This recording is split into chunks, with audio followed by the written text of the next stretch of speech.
fellow students, and I know we are all eager to dive into this fascinating topic. Today, we'll start by exploring the arterial pathways of the upper limb, followed by a journey through the endocrine system. First phase.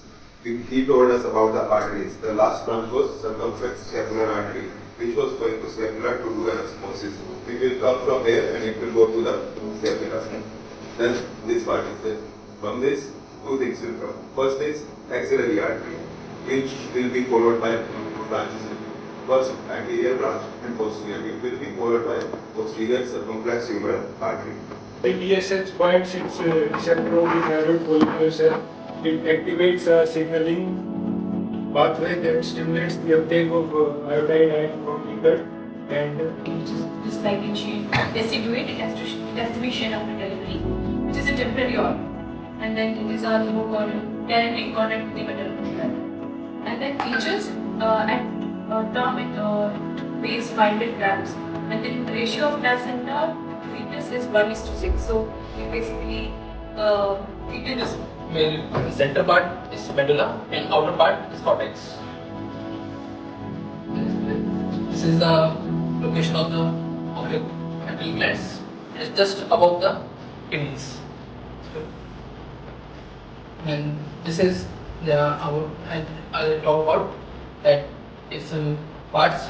Outermost part is cortex, and innermost part is medulla, and this center part is cortex. In medulla, there is blood vessels. hormone signal is also there. So basically, we have the follicular cell and the parafollicular cells, and the process of thyroid hormone production is intricate and it involves several key steps. So initially, for the formation of the thyroid hormones, we will create the iodine molecule, and it will be received from the blood for targets of the thyroid hormone like now to talk about the clinical significance of the parathyroid hormones. Yes, right. It decreases. What happens? It decreases. What happens? First, we have hyperparathyroidism. That is what happens. One in every 2,000 females or males, like humans basically, person suffers from hyperparathyroidism. That's the data.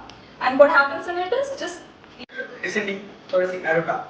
Descending thoracic aorta is situated in the posterior side of the vertebral column. Descending thoracic aorta is the left side of the vertebral column in the upper part, but is passing posterior side of the vertebral column in upper part, but is passing down accelerating vein, and the nerve supply, mostly the anastomosis nerve, like the posterior dorsal superior scapular, suprascapular nerve, then pectoralis venor, then cephalic vein.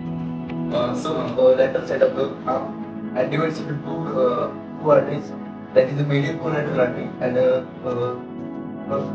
radial collateral artery and radial collateral artery, which anastomosis with the lower artery. I will clear about then after.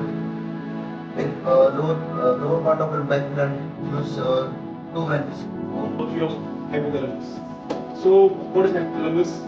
The hypothalamus is basically a small and most closed part of the brain, which regulates many functions, many metabolic functions, and regulates like all the functions, like be it the pressure, be it the thirst, be it the hunger, and all the functions. For brain practical hormonal intestinal, it's alternating the also. It makes it for